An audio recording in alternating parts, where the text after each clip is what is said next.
headers are in. Guys, we'll rock and roll here shortly.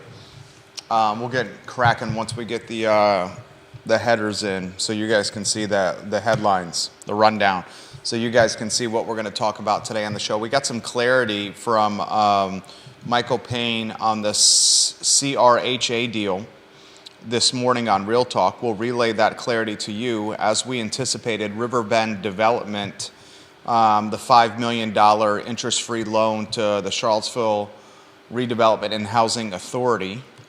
So that's news that we were wondering all week long. We got some clarity on it from Michael Payne this morning on Real Talk, that $5 million interest-free loan from Corin Capshaw's company, Riverbend Development. We'll talk about that a little bit on today's program.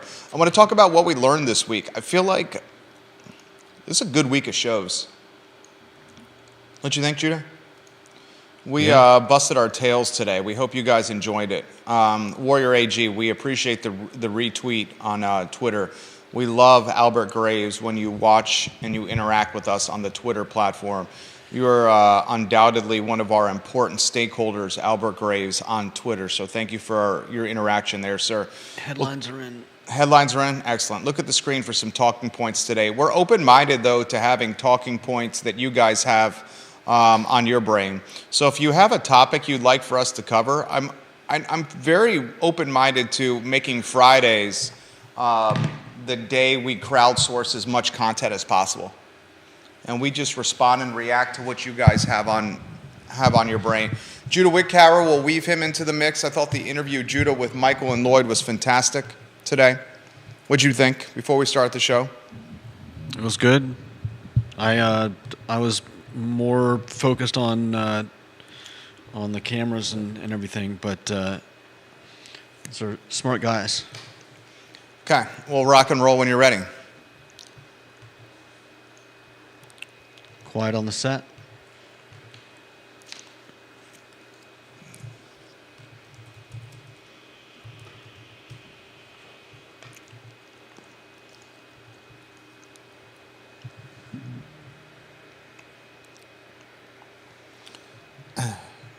Good Friday afternoon, guys. Jerry Miller on the I Love Seville show. Thank you kindly for joining us. Live from our building in downtown Charlottesville, the Macklin Building on Market Street. Today's show is loaded. It's presented by Scott Wagner of Scott Wagner Integrated Medicine.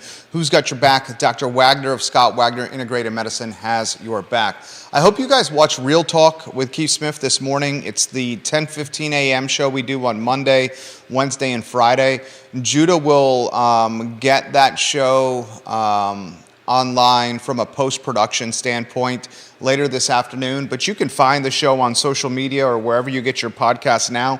The interview was great. It was 90 minutes with Mayor Lloyd Sinook and Councilor Michael Payne, and very straightforward conversation, very frank conversation. When you spend 90 minutes sitting alongside a mayor and a councilor in a long-form content, a lot can get covered. So here's some things that should be highlighted to you. I asked early in this week, after Monday night's meeting, the Charlottesville Redevelopment and Housing Authority on Monday evening voted to make a $10 million purchase. The $10 million purchase was 74 units in the Dogwood Properties portfolio owned by Keith Woodard. Dogwood Properties first started by Eugene Williams, a housing and equality advocate here in the city of Charlottesville. He sold in 2007 his portfolio to Keith Woodard of Woodard Properties, and now the Charlottesville Redevelopment and Housing Authority is looking to purchase the portfolio from Keith Woodard and Woodard Properties. They need $10 million, $5 million from the Charlottesville Capital Improvement Program. That's taxpayer money. That's going to be voted on Monday evening in the city council meeting on Monday, whether council will approve that $5 million allocation. Here's the clarity we were looking for, and we got it from Michael Payne this morning. The $5 million interest-free, 0% interest loan from the private donor, that private donor is Riverbend Development. That's Corin Capshaw's team. On Tuesday and Wednesday of this week, we were predicting that the private donor, the anonymous donor, was Riverbend Development. Our crystal ball and what we were hearing from folks in the know proved to be correct yet again. Councilor Payne and Mayor Snook offered clarity on this. I still wonder if there's any kind of conflict of interest in that one of the major developers in Charlottesville, Riverbend, who is developing the Kmart project, the Kmart site in the city of Charlottesville, is offering a $5 million interest-free loan to a housing authority. What is expected in return for this $5 million? It's a fair question to ask. I also wonder what is expected in return for the selling of a 74-unit portfolio to a housing authority. Is anything expected from the Woodard property side of the table? You sell 74 units, $10 million, assessed value is $9,600,000, appraised value is over $13 million. So while Woodard is making some money, he is taking a bit of a haircut here from a full profit standpoint. Should he have chosen to sell a la carte the properties, or should he have gone the private route to sell the properties? So fair questions. I think anyone should be asking, what is the I scratch your back, you scratch my back negotiation that's happening behind the scene? That is a fair question. It's a very fair question. I think it's also important to emphasize, as some of the viewers and listeners have highlighted, when the Charlottesville Redevelopment and Housing Authority purchases these 74 properties, and this deal is going to go through, it takes the properties off the tax rolls. So the tax rolls will lose revenue when this deal materializes and crosses the closing table finish line. So that's another thing to highlight, is money coming out of potential city coffers because you're going to a housing authority that's not paying taxes on the 74 units. Let's weave Judah Wickower in on a two-shot. We'll get some perspective from the director of this Fine and Fair talk show. I want to get some reaction from you on today's show. Interesting tidbit that we're hearing through the grapevine. A female may announce her plans to run for Charlottesville City Council in the next handful of days. Great. I think we're both very excited for that. I think everybody is. I mean, nobody wants. We've heard it from other people. I don't necessarily need to say who, but I don't think anybody wants an all-male council. No, not an all-male council. Not in 20. I guess when the new council comes on, it would be 2024. I thought Michael Payne and Lloyd Snook were dynamite today. Yeah. Michael Payne is a smart dude. They both are, yeah. Hey, Lloyd Snook is a smart dude, too. Mm-hmm. I don't always completely agree with Michael Payne, but I will say this. Councilor Payne very much cares for Charlottesville, Virginia. Yeah. He very much cares for the betterment of this community. Michael Payne does. Definitely. So does Lloyd Snook. And I often find myself agreeing with a lot of what he has to say. Despite the fact that I think that often happens a lot more in local politics, where you can find common ground with people that politically and ideologically you may not have much to agree with, but where we're in the broader national political scene, I think things tend to get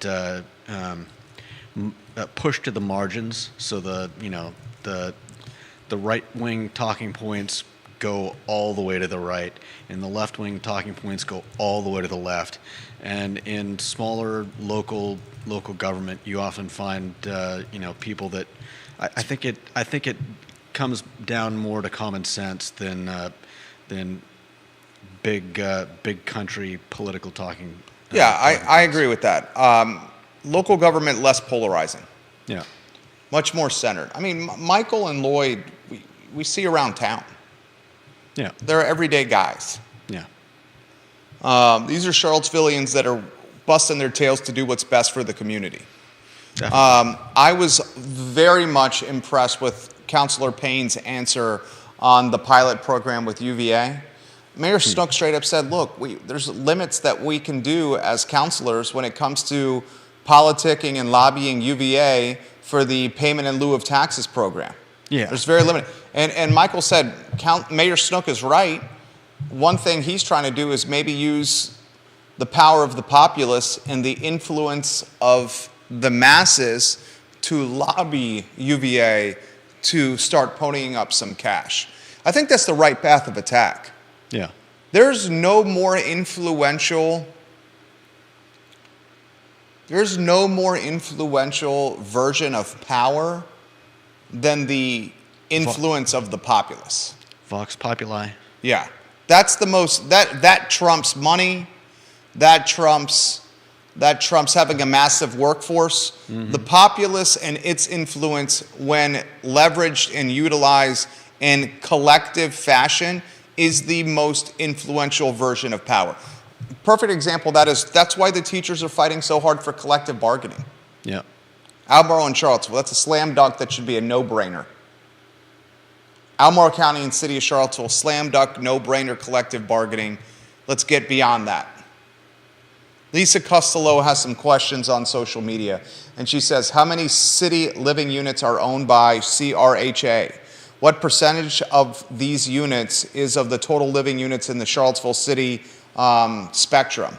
She also says, is CRHA starting to buy up properties as UVA has long done? What should the extent be of CRHA purchasing properties that were previously private? She also says, since these properties will not be taxed, will this and any other future CRHA purchases of private housing units increase the tax rate of everyone in the city? Great questions. Yeah. Lisa Costello, I think we've dubbed her the Queen of Cherry Avenue. Those are great questions. I'll try to answer them. I don't know the exact number of units owned by CRHA, but I will work to figure that out for you, Lisa. I don't know the exact percentage of real estate CRHA owns when compared to the city in totality, but I will work to figure that out for you, Lisa, as well. She also says, will CRHA continue to buy up properties like UVA has done? I would say yes. Because if CRHA has control of these properties, then they have control of the zoning potential. Should and when upzoning gets approved, CRHA may be one of the first to market when it comes to creating density because they have such a vast portfolio.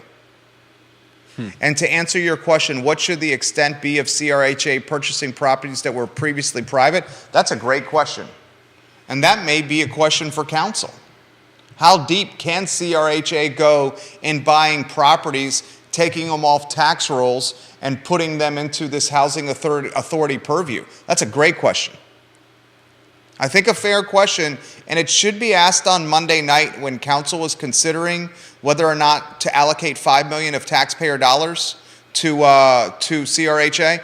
Folks should ask what is expected, what will be given, what kind of grease, what kind of hookup will be given or allocated or pushed the way of Riverbend or Woodard. And if Do you think that's a fair question? yeah. I think that's fair. I was also going to ask if CRHA is buying private homes. Don't those homes come off? They would then turn those into rentals. So those would essentially come off the market of buyable, sellable homes. Yeah, correct? 100%.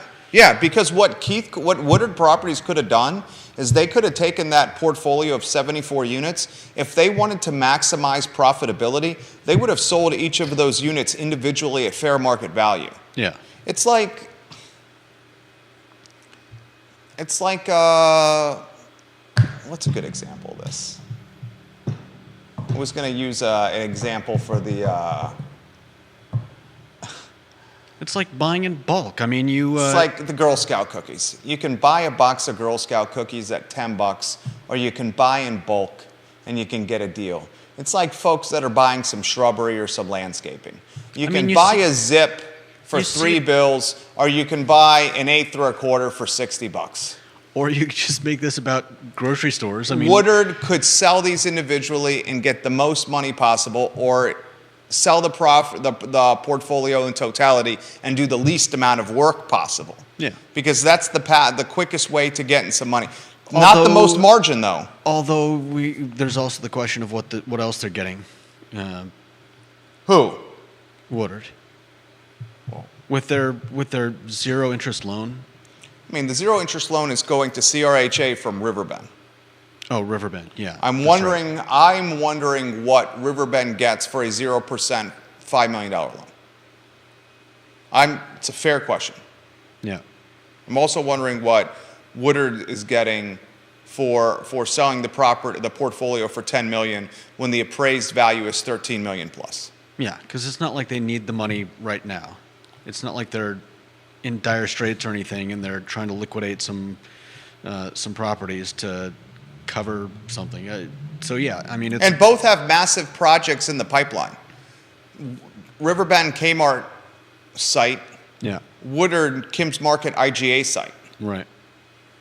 Fair questions that should be asked Monday on the council meeting. Please bring those up. Vanessa Parkhill says Riverbend gets a bump in their ESG score.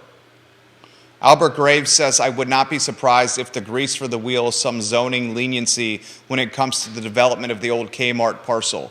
Capshaw is too damn savvy just to give something away. That's my point. This would not surprise us. It would not surprise me either. Albert Graves right on point. I mean, you're talking about arguably one of the most sophisticated and savvy guys in Central Virginia in Corin Capshaw. Yeah. When you think Corin Capshaw, you think savvy, sophistication, street smarts, vision, he's playing chess when everybody else is playing checkers.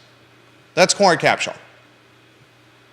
So what's his chess move here? If we're playing checkers, what's the chess move? Yeah.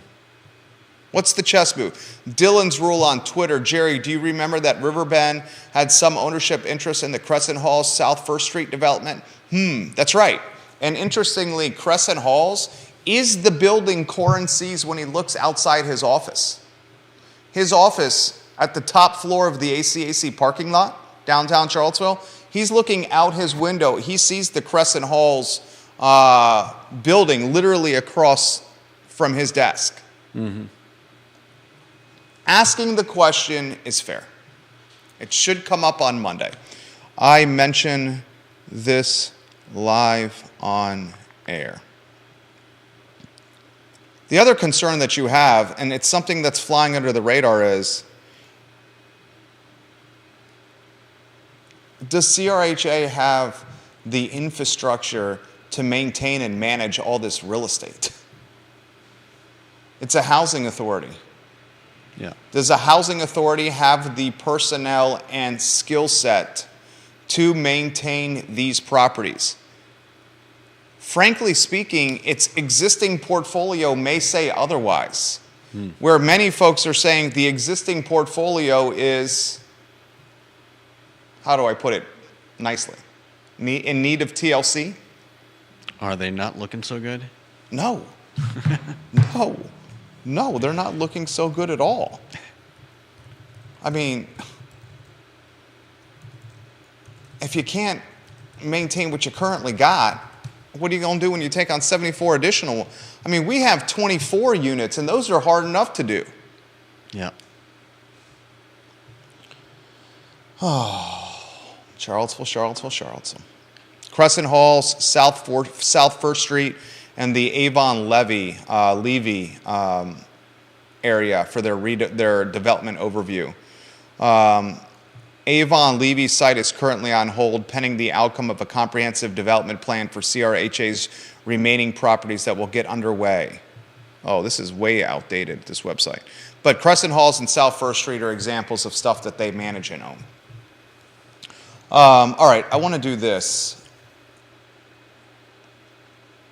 I want to ask the community, the viewers and listeners, how they feel about a potentially all-male council. Wade and Pinkston still have ample time on their terms. Right now, 4 dudes are running for 3 spots: Snook, Payne, Cooper, Fenwick. Is an all-male council representative or indicative of Charlottesville? Take it a step further. 4 of the 5 males will be white. Yeah. I mean, you gotta say, right now the front runners to win are Snook and Payne, and you would think, based on experience, Fenwick is going to beat Cooper. Fenwick's been on council before. Fenwick is a name brand recognition. Cooper's still trying to build his brand. On paper, Fenwick beats Cooper. So that, as of today, you're looking at Pinkston, Wade, Snook, Payne, and Fenwick. 4 white dudes, 1 African-American guy, 5 guys in general. How's the community respond to that? We are hearing through the grapevine a female is about to announce her plans to run for council. A woman? We will let her make the splash and not steal her announcement thunder, but that's percolating right now on the grapevine. What do you think? I think I'd love to see a woman run. Would you have beef with it if it was 5 dudes? Or you just say it is what it is? I would say it is what it is. I mean, if completely just thought process here, if 5 women ran and 5 men ran, and we ended up with 5 men, that would be strange. But that would be to different, begin though, with. because that would give the voters selection and choice. That's Of now, there's no choice. That's my point. Okay. In this case, and this is really what I want to say, is that, I think at some point we need to get over this. Everything needs to be,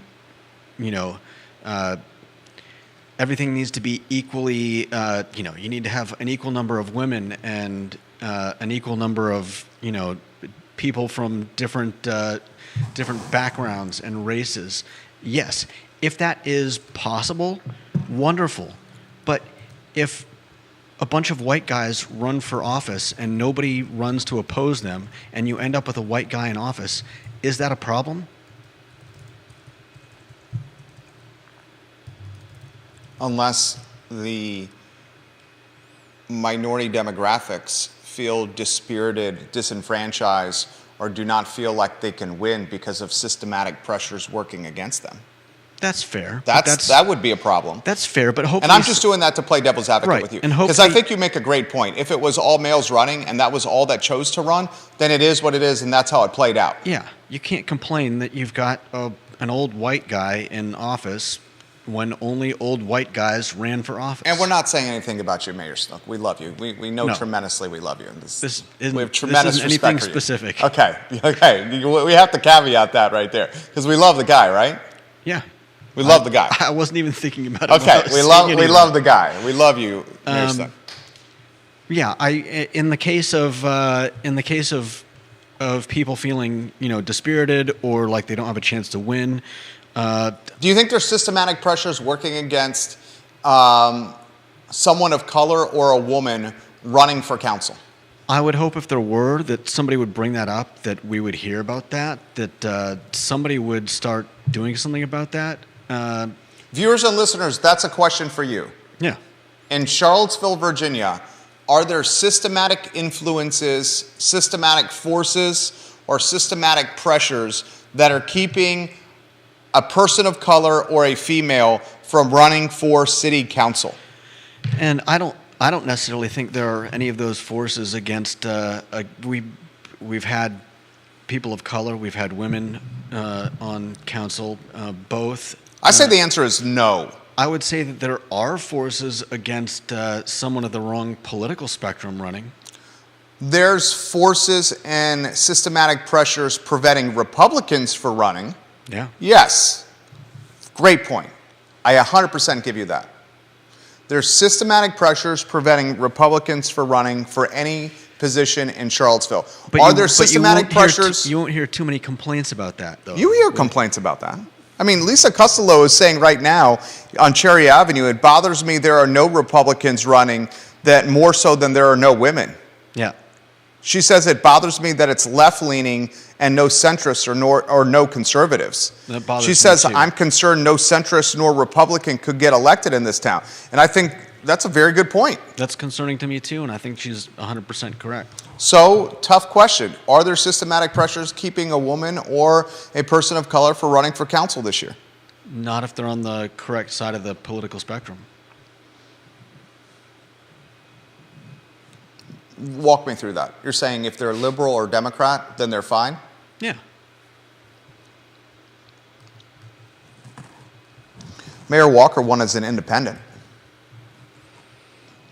Yeah, but I don't think she would have had a problem as a Democrat. No, she still would have won if she was a Democrat. The stars aligned for that particular race, fresh off of August 12, 2017. No doubt.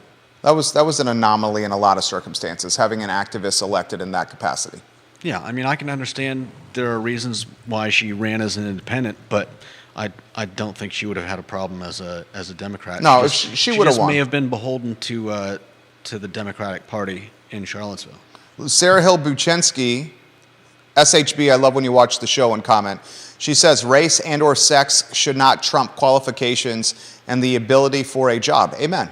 That is always the hope. I don't know that that's always the That's outcome. not always the case, Yeah. but that is the hope. You want the most qualified person to get the job or to get elected. Yeah. I mention this live on air. This comment's resonating. This topic's resonating with people here. Vanessa says, Park Hill, I don't care what sex or race the council members are. The notion that someone who isn't just like me can't have my best interests at heart is ridiculous. There are a lot of good men in my life that I would trust on council all day long. Well said, Vanessa. Yeah. Vanessa says, that's like saying Councilman Wade is only representing black people and black children. I do not believe he would do that, nor Right. do I. Right. Nor do I. Mm-hmm. I read these comments live on air. More of these coming in, and I want to get to as many of these as possible. Carly Wagner. I do not care that they are all male. I don't think demographics should matter at all for elected representatives. If they are doing their job representing their constituents, it shouldn't matter male, female, black, white. Qualifications matter more. Well said. Yeah. Carly Wagner. Well said. You have a flag next to your name on the I Live Seaville Facebook page. I wonder what that flag means. Ooh, it says you're a milestone follower and you've earned a badge. Well done, Carly Wagner, milestone follower. I like they're introducing these badges on Facebook for high traffic Facebook pages. I mentioned this live on air. Good comment, Carly. So we'll see. I think a lot of you guys may be hearing this first. We'll see potential female entering the race here shortly. We'll leave it at that. We won't steal anyone's thunder. Carol Thorpe, the Queen of Jack Jewett. Bob Fenwick has name recognition and a reputation, but it's not all good. Didn't he run one other time for the Democrat nomination and lost? Yes, he did. Bob Fenwick lost Carol Thorpe in 2019. Yes, he did. He lost in 2019. Or did Fenwick lose? Let me confirm. Fenwick may have run in the Pinkston Wade year. I'm going to go to Sevillepedia and check. He was on council for one term from 2013 to 2017. He was defeated in the 2017 Democratic primary. He was also a candidate in 2019. So it was during the Payne, McGill, Bellamy Brown, Lloyd Snook 2019 race. He placed fifth in the five-way race, so he came in last out of five. Bob Fenwick's the guy who drives around town in the white work van that says homework with Bob Fenwick on it. Have you seen the work van? I think I have. It's a... The homework part sounds familiar because I think the first time I saw it, I was like, well, that's odd. Homework with Bob Fenwick is the website. The website needs a little TLC, Bobby. I love you, Bob. I respect anyone running for council, but this website needs a little TLC, homeworkwithbobfenwick.com. That URL's on the white van. That white van, if that pulled up to me at a stoplight and it was like after dark and there wasn't anybody around and the lights were not on and that white van pulls up to me and I'm on the sidewalk, I'm watching my back. I'm just joking, Bob. Is this guy peddling candy? It's the sliding glass door, the sliding door van that always makes me nervous. Dude, you know what you can do with a sliding door like that? Throw the door and speed off. Jump what? Throw somebody in the bus and speed off. I'm not saying Bob would do that. Bob would never do that. We all know that's the only reason to buy a van like that. He's actually using it for business purposes, for his remodeling construction company, which is what he does. Well, we'll follow that news closely. I'm very excited to see. That would then be a fifth candidate when she jumps in the mix. 5 for 3 spots. You mean the as yet unannounced she? I mean, it's not our business to announce. I didn't know we had anything to announce. Well, I don't want to steal her thunder. All right. You don't think I should steal her thunder? I don't want to steal her thunder. It's not my business to announce. Let her announce it. And then we can highlight her announcement and welcome her on the show after she has announced. How's that? Is that fair? Sure. Maybe you'll tell me between then and now. Kirby Hutto is retiring from the Ting Pavilion. Listen to this. The Ting Pavilion, 100,000 annual visitors to the Ting Pavilion. It has an economic impact of more than $12 million on the Charlottesville area economy, the Ting Pavilion. $12 million a year. Kirby Hutto has been the general manager of the Ting Pavilion since day one. Almost 2 decades ago, 20 years ago. Kirby Hutto is going to get replaced by Jonathan Drolshagen. Jonathan, I probably butchered your last name. I apologize. Jonathan Drolshagen is going to be the new general manager of this concert venue. A venue that legitimately, because of Corin Camshaw's influence, gets global talent. I mean, you're talking B.B. King, James Brown, Bobby Weir, Merle Haggard, Bonnie Raitt, Greg Allman, just to name a few, at the Ting Pavilion. I mean, we take for granted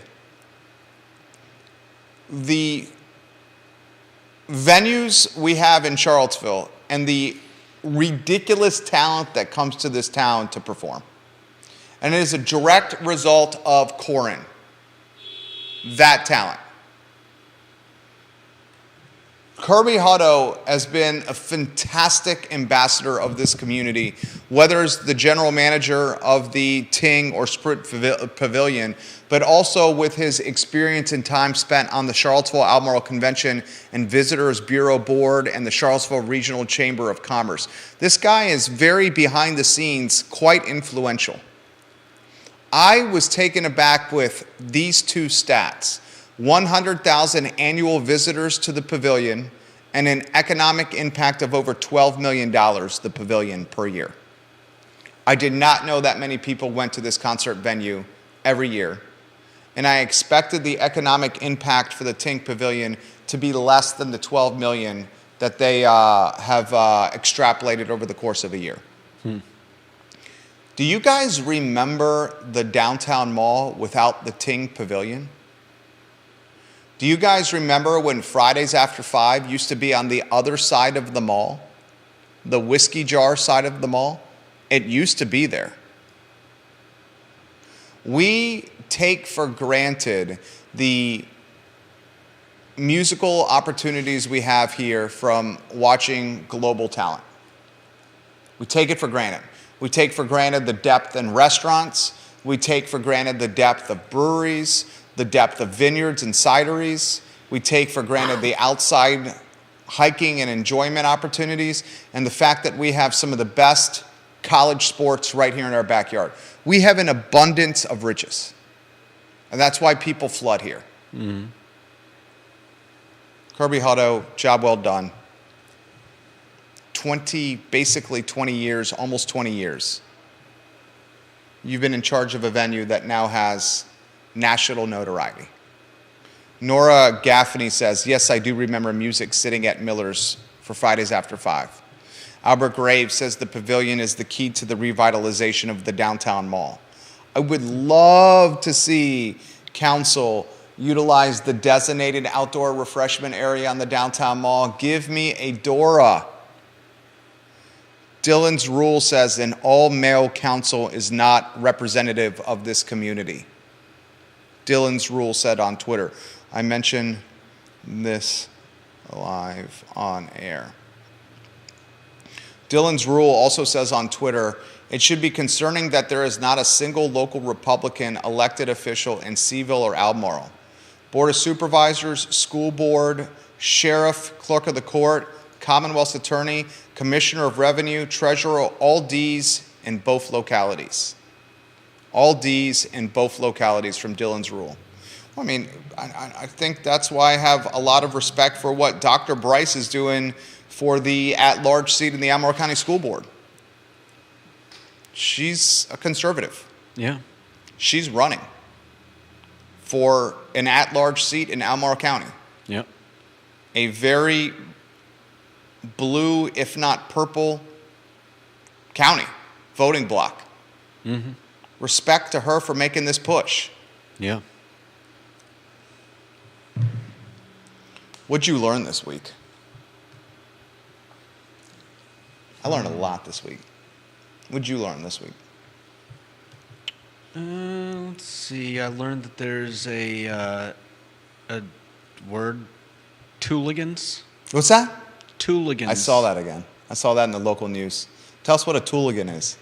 They're people that they've got kind of like a tool library, and I think it's genius. I think it's a great resource for, especially now, especially with the economy the way it is. It's, you know, if you've got something that's broken down in your house, if you've got something that needs fixing, these guys. Let's see. The Charlottesville Tool Library. They will loan you the tools. They will not only loan you the tools that you need to fix things around your house, they'll also walk you through how to do it. And I think that's brilliant. I mean, a lot of us, you know, there are oftentimes emergency, fixes that are necessary. Your kid puts their foot through the paper thin wall, or Did you do that? No, not personally, but I feel like you were a good kid.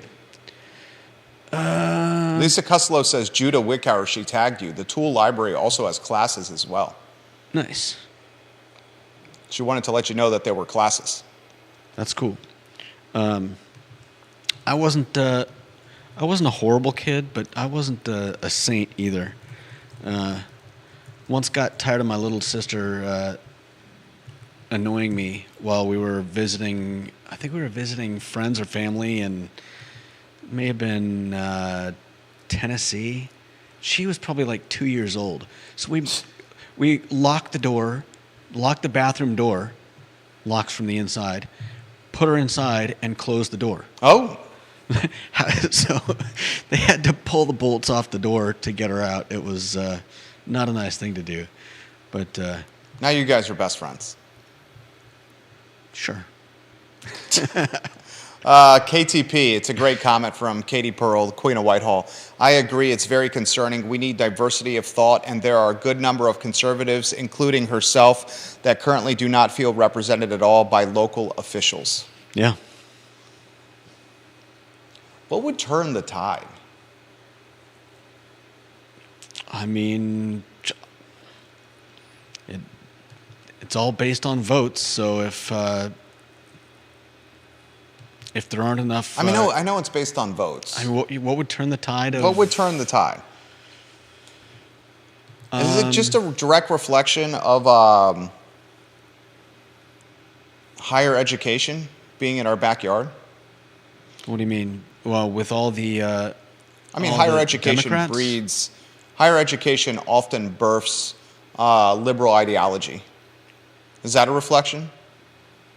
Probably. Is it a reflection of the wealth here? Maybe. I think I would believe that it was more in line with. Why do you think it is, With the Carol? school. Carol Thorpe. She says one-party rule, no matter which party it is a bad situation. We're 100% in agreement with that, Carol. Amen. What do you think has birthed the one party, or is influencing or driving this one-party community we live in? I think a lot of it is the school. You've got a lot of Is it a lack of organization and engagement and momentum and infrastructure from Republicans and that party? possibly. I think they've got an uphill battle, and they would really need something. They would really need something to make them shine. I mean, I don't know, but I think they've got an uphill battle, and with all the, with all the bad press surrounding people like Trump, and some of the other people that are regulars on the in the political news. I just don't know if it's going to happen here in Charlottesville. Comments are coming in fast. Katie Pearl says, I look forward to casting my vote for Dr. Bryce. She is a smart woman, mother, and professional who is well-read and knowledgeable about our educational system. My vote for her will be my easiest selection all year. No doubt. Sandra Holbrook responds to Katie's comment by saying, absolutely agree 100% with you.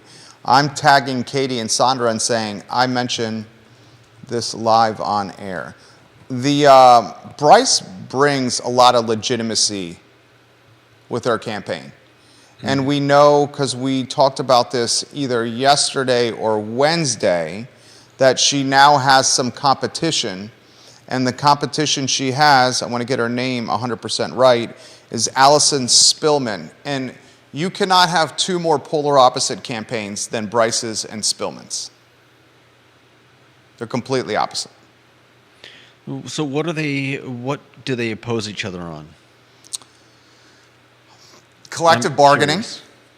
So Spillman doesn't want collective bargaining? No, hugely in favor. Oh. Collective bargaining. Spillman has all kids in the public school system, Albemarle. Dr. Bryce got kids in private school. That'll come up. Okay, but that's We've already dispelled that shouldn't matter. Yeah. Folks will bring that up. Yeah, no doubt. We've already explained why that should not matter and the response to how you handle that. I mean, I know people are still gonna latch onto that. I just, in terms of their campaigns, that's outside of the whatever they're going to be, whatever. If they had a debate, Spillman is very much going to run on a campaign that's empowering of trans students. okay. An interesting topic that's going to come up in this competition and in this competitive race is should teachers notify parents if their sons or daughters are identifying as the opposite sex in schools? Yeah. That'll come up. You got an opinion on that one? Of course I do. And you think absolutely they should notify the parents? I think that should be the case for everything. I mean, it's I feel like the other side of that, the not notifying them, is too much in the field of like not trusting parents. Like you're making value judgments. You're making very, very broad value judgments about like all parents and saying we need to protect the kids. I mean, these are their parents. Yes, there are probably some horrendous parents out there that should not be trusted with their own kids, much less anyone else's kids. But for the most part, parents want what's best for their children. And if something came up with your child, you would 100% want to know about it. And I don't see how you can. I don't see how there's any other. There's any other stance that really makes sense. In that regard. Hard to disagree. Hard to disagree. This will undoubtedly rattle Charlottesville Twitter and socialist Twitter. But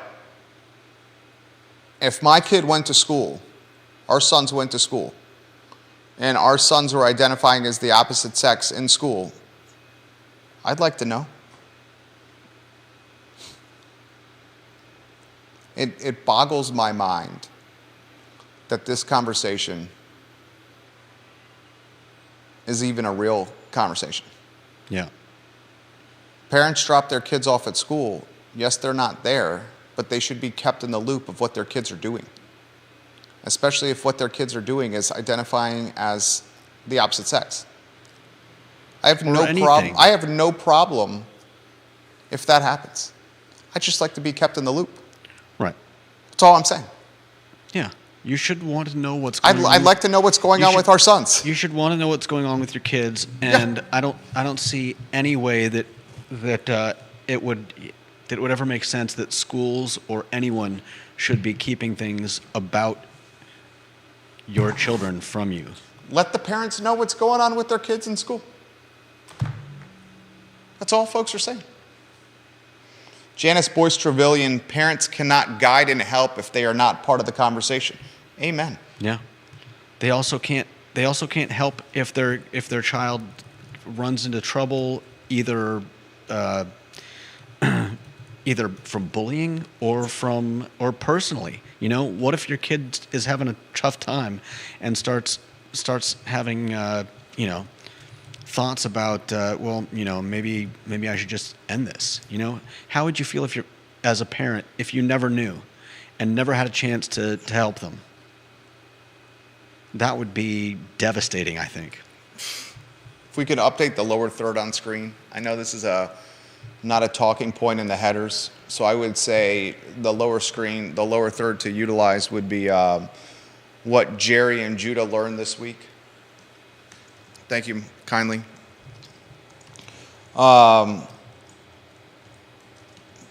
Albert Graves, hell yeah, I want to know, and it's ludicrous that teachers are supportive of not telling the parent what's going on with their own children. Right.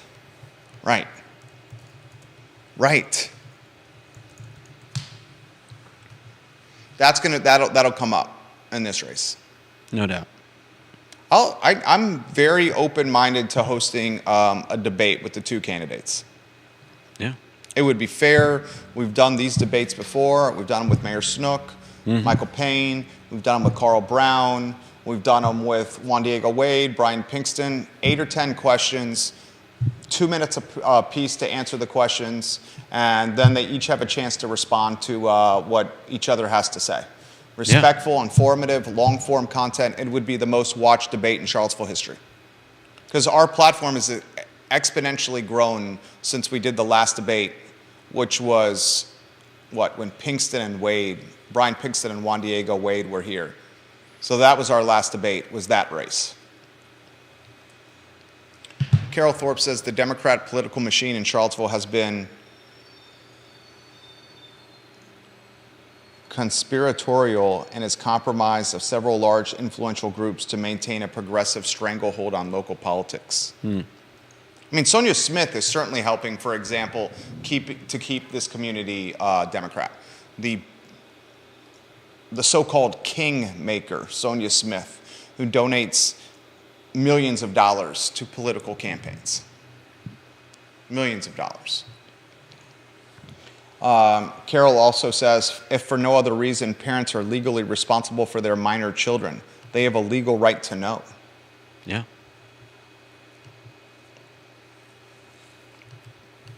Crazy times. No doubt. What do you think with the direction of how the show's been flowing? It's mostly good. We've been talking more dialogue, had the trivia question introduction, had the best and worst thing we saw on Twitter introduction. Yesterday we introduced the segment of highlighting and spotlighting the history of businesses. We did it with Timberlakes. 1917, a business founded on the downtown mall in the old People's Bank location. Yeah. Maybe the oldest restaurant in Charlottesville city limits, Timberlakes, just beating the Virginian restaurant by 6 years, 1923 for the Virginian. They're on their 100-year anniversary right now, the restaurant on the corner. Timberlakes, 1917 on the downtown mall. How do you think the show can be better? How about you, viewers and listeners? How can we make the show better for you? What do you think of the direction of the show of late? How can we make the program better for you guys? What would you like to see done differently?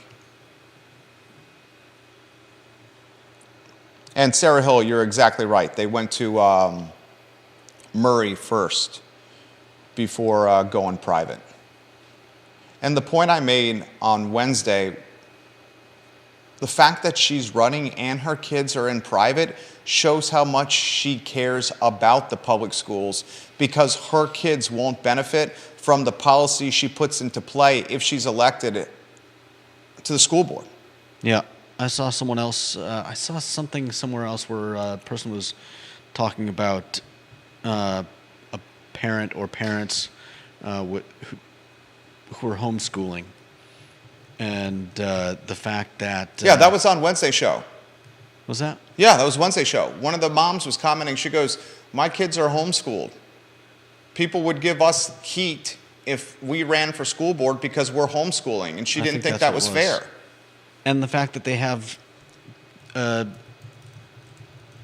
fact that they have, because of that, A different perspective, a perspective that they can offer. a perspective that's worth Listening that's to. worth bringing to the school system. Right. Which is just another way of saying it would be nice if we had some variety in the voices that sit on our councils. Yeah. Right. Lisa Costello would like us to potentially reserve a few topics at the end to discuss state and national news. That's a good idea. That's a way to potentially improve the show. Few topics at the end to discuss state and national news. Lisa Costello, good idea. Queen of Cherry Avenue. Let me give you some prompts. How else, viewers and listeners? We seriously are open-minded to what you guys have to say. Yeah. Katie says, exactly, Judah, how can a parent help if they aren't aware? From a sheer liability perspective, the parents could easily sue a school if something destructive happened to a student that the staff had knowledge of and they failed to disclose to the parents. Absolutely. Yeah. Dude, you guys want to, if something happened at the school and my wife did not know about it, you do not want to be anywhere near infuriated mama bear. Yeah. You do not want to go in the crosshairs of mama bear. Trust me. I believe it. Kevin Higgins says, I'd love to see surviving employees and or family members on your show talking about Seaville businesses from days gone. H&M Shoes, now Hamilton's, is just one example. Carol says the content is great. I still wish you would install sound baffling in the studio ceiling to reduce the echo chamber sound. Unfortunately, we can't do anything about it. That's one of the drawbacks of having, how tall do you think the ceiling is? It's probably 18 feet? 16, 18 feet, yeah. Yeah, our ceilings in this studio, when I remodeled this space, I ripped out all the drop ceiling to give it a larger, more vast look. Because when I remodeled this space where I Love Seaville is on Market Street, the plan was never to create a podcasting network. Initially, the plan for the I Love Seaville storefront was to create a, what were we call it? Like a welcome center, a tourism welcome center. Because we noticed that was something that was missing from downtown Charlottesville. Then we realized very quickly that we did not want to be in the tourism welcome center business with strangers coming into our location And at bothering all me while random I'm trying to hours work. and asking us questions like, where are the public restrooms on the downtown mall? And I was like, let's get the hell out of this business. And then Sadly, we we launched a podcasting network, and we still have the 20-foot high ceilings here. And we still have people coming in here occasionally asking for maps. I mean, yeah, we still have people coming in here asking us where the public restrooms are or where the spectacle shop is. Well, that We happens get that constantly. almost daily. Daily. And another thing, It's like- most studios are not Tell me- developed or in a storefront Tell me like you really this. need. Tell me you really need those glasses without telling me you really need those Yeah, glasses. you go into I Love Seaville saying, is this the glasses shop? Where are the glasses? Where are the glasses here? Well, you need some help. The glasses shop is over here. Would you like me to walk you to the front door? Because you went into a building that has I Heart Seaville as large as possible on the. I mean, you can't mistake this for the spectacle shop. Yeah. And it happens a handful of times every week. Handful of times every week. Thank you, Carol. Carol, you're sincere. I sincerely mean this, Carol. I very much look forward to your feedback. Albert says, keep doing what you guys are doing. People are noticing. I've noticed the local news has been more local, and most of these local stories come from topics on this show, so keep up the good work. Thank you kindly. Thank you. We also noticed the local news streaming our show every day, looking for content. And Katie says the future of the public school children in our community matters to all of us, public or private schools alike. This is the future peers, co-workers, husbands, and wives to my private school children. Bingo. Bingo. KTP, good people, you are. All right, I got to get to work. You have been, I try to emphasize this often on the show. You've been fantastic with your perspective and what you contribute to the show. Thank you. Your personality is very, very, very, very, very, very, very, very Abrasive? I was not going to say I'm that. joking. I don't think you're abrasive. I think you're very likable. Except when I disagree with you. I don't mind if you disagree. I think it contributes to the show. Where I have problems when you disagree is when you nitpick disagree and you change the course and flow of the show. Words matter. That's my only beef, the nitpicking. But I think I think that it's just complementary. They're complementary personalities, and they fit well in a show like this. Jehu Martin, Mr. Belmont, the King of Belmont, all this conversation about affordable housing, which is really about subsidized housing, but affordable housing for middle-class single young couples and professionals. It is a major challenge that is not being handled well by most of the country. Numerous projects build this type of housing near the downtown mall were turned down on several occasions by the all-seeing, all-knowing city council. He's got a good comment on the I Love CVille group. And Lisa says, we're a great team. Thank you, Jehu Martin, for your comment. Thank you, Lisa, for the kind words. Yeah. I want to do this. You know what? I will reach out to Dr. Bryce and Allison Spillman, the two candidates running for the school board seat at large, about a live debate. Live debate on the talk show. We've got a lot of experience doing these. We'll do it. Would we give them the debate questions beforehand? I will give, I think you should give the debate questions beforehand, except for maybe one or two that are asked on the fly, because you want them to be completely prepared to answer the question. Yeah. Not everyone. You don't want to give them 2 minutes and have them try to cram as much as they possibly can, trying to get their point across when they could spend some time figuring out how to best make that point in 2 minutes, and then we're actually getting, the sides that they're on. Not everyone has the skill set of being able to take questions on the fly and give their best answer. Right. And we want the best answer. We want to hear their best answers. We're not trying to get people to fumble. I'm not trying to do shock jock journalism here. So what I'd probably do is do maybe it would be like a 10-question live debate, and eight of them are given to them up front. Yeah. And then 2 of them we say for maybe one for an audience question that we think is best, and one that you and I come up with together to close. Yeah. And then long form content where nothing could be taken out of context. Right. It'd be fantastic. Mm-hmm. We'd invite the TV stations and the newspaper here to cover it. Yeah, Carol, 100% right. If not the questions, the topics. 100% CT. Vanessa says, I love when the candidates come on the show. And I hope they agreed to the debate. We'll keep you guys in the loop. Did you see what Kevin said? What's that? That'd be kind of fun. What's that? Dr. Ho said scavenger hunts for gift cards during COVID. You all should do that, where you hide an I Love CVille something or other and use the show to engage viewers in CVille history to see if anyone can find live on air what you hid.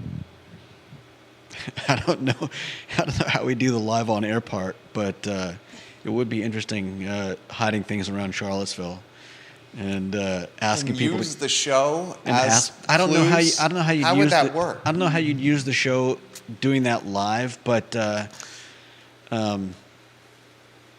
we could give the clues on air like on a Tuesday and then announce the results on a Wednesday, I could put like I Love Seville stickers around town that have a URL on the sticker.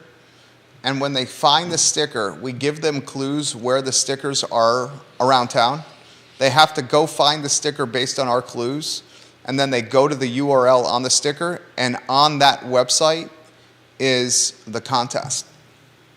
It could just be a contact form, and you would only be able to get to that contact form if you had that URL. And the 'Cause we contact could make form a is URL basically an like- entry for people to get in the contest.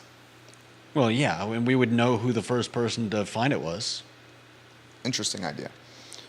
Or we associate the contest with purchases at local businesses that you can get entered to win this prize if you show us a purchase at a local business on the downtown mall. Because I would want to drive business to small businesses in the community that are struggling. I don't know. We'll flush out the Well, idea. it could be something like that. Could be part of the clue. The clue could be the business, or the business could be the what they have to find. We give clues, and then when they get there, somebody at the counter has the sticker with the URL, or just a piece of paper with the URL, and somebody comes in and says, "Hey, I'm here on the I Love Seville scavenger hunt." They give them the URL. Well, we did a scavenger hunt. We did an I Love Seville scavenger hunt to benefit Caring for Creatures. Remember Yeah, that on but the downtown mall? But that wasn't the same. It was great. We had 80 people enter that scavenger hunt. I worked my ass off on that scavenger hunt. Yeah, but we don't We want. made like $6,000 for Caring for Creatures. I'm not saying it was bad. I'm saying that's not something we would do for this show. We could use the show for something like that. Anyway, this is a conversation not for now anyway. Anyway, good job. Show's archived on iloveseville.com. This question from Kelsey. Did you get Wednesday's show up on Spotify? She has not seen it. Wednesday's the show where we had the meeting at the Clifton and then the happy hour at Keswick. Did you get that show up on Spotify? She said she missed it. Maybe she missed it on Wednesday. You got it up on Thursday the next day, right? Yeah, I got it up on Thursday, but Spotify? She listens on Spotify. Okay. I mean, all I know is that I put the RSS. I put the sound up on SoundCloud. Right, and then it And RSS that to goes, Spotify. And that goes to, I guess. I hadn't even remembered about Spotify. We may want to confirm. We appreciate her listening to the show on the podcasting platform. Yeah. You SoundCloud it, and then it RSSes to the various podcasting platforms. I put it on SoundCloud. Yeah. And SoundCloud probably gets it sent to other places. Yeah. Yeah. That's the technical term. I know it goes to Apple. I know it goes to that tornado place or whatever that you wanted us to get on. I've forgotten about Spotify. So Juan Sarmiento would love a scavenger hunt. Juan, we love you. Scavenger hunt. Thank you, viewers and listeners. All right, that's the talk show on a Friday. You guys keep it local, okay? Keep it local. Support the businesses you want to see survive. It's vulnerable and it's precarious out there from an economy standpoint. Support the businesses you want to see survive. Final Four this weekend. Maybe you watch it out. Dairy Market's a great spot for families looking to watch a game, get a cold beer, some good food while the kids raise a ruckus. We love going there. He's Judah. I'm Jerry. It's the I Love Seville show on a Friday. Thank you kindly for listening. Take care.